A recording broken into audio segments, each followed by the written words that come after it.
Pioneer has always been known for its excellent sounding gear.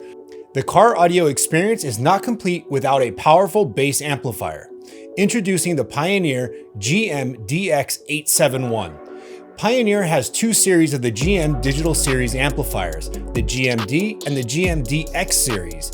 The GM-DX version is an upgraded version of the GM-D model. Really, the only differences between the GM-D8701 and the GM-DX871 are the gold-plated RCA inputs, higher quality internal parts, and subtle design differences. The GM-DX models have a brushed aluminum instead of a textured top. Besides that, they're the same size and have the same spec. Pioneer's extra efficient Class D digital amplifiers mark a dramatic improvement in power output capability, yet are 50% smaller than their current GMA series Class AB amplifiers. So this model block will fit in most applications with ease thanks to its dimensions of 10 3/8 inches, 2 3/8 inches, and 7 7/8 inches. At 1 ohm, this amplifier will put out 800 watts RMS, at 2 ohms, 500 watts RMS, and at 4 ohms, 300 watts RMS. Not bad for a monoblock amplifier for under $200, and considering it's stable at 1 ohm, 2 ohm, and 4 ohms, pretty impressive. As always, let's test it out for ourselves. The first test we ran was single channel driven, 4 ohm, 40 Hz, 14.2 volts. Pioneer rates the amplifier 300 watts. Our audio precision will generate our signal and measure distortion. Our HP8903B audio analyzer picked up 320 watts RMS, 1% distortion, and 35 volts of output.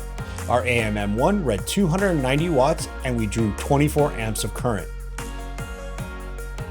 Next test was single channel driven, 2 ohms, 40 Hz, 14 volts. Our HP picked up 518 watts RMS, 1% distortion, and 32 volts of output. Our AMM1 read 496 watts and we drew 40 amps of current. Our final test was single channel driven, 1 ohm, 40 Hz, 13.5 volts. Our HP picked up 729 watts RMS, 1% distortion, and 26 volts of output. Our AMM1 read 710 watts and we drew 73 amps of current. Our final test was frequency response. We used our audio precision to run up each frequency.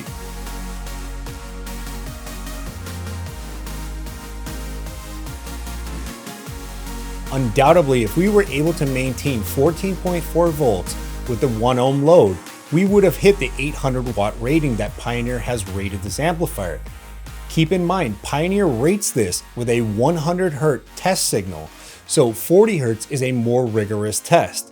As usual, Pioneer hits its spec. The amplifier's adjustments include a gain control and 12 dB variable low-pass filter with frequency adjustment range of 40 Hz to 240 Hz. Use the included bass control to make adjustments up front. Simply plug it in directly to the bass boost input. To prevent damage to the amplifier, Pioneer's new protection control system continuously monitors the input voltage, current consumption, and operating temperature to automatically adjust the amplifier's output to ensure stability during long listening sessions or when installed in high temperature environments. Connecting a source to the amplifier inputs is easy thanks to the RCA inputs.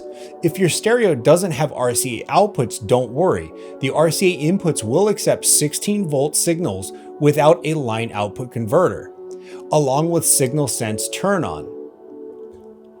Besides power and ground terminals, the amplifier has dual subwoofer output terminals, as well as two 40 amp fuses to help prevent damage, along with an LED power and protect indicator. We recommend 4 gauge power and ground leads, and 10 to 12 gauge for subwoofer connections. Check out our amplifier installation kits, link in the bio. Be sure to go to qualitymobilevideo.com to get all of your car audio and video gear with us today. Links in the bio. If you enjoyed this video, go ahead and click that like button. If you hated it, click the dislike button.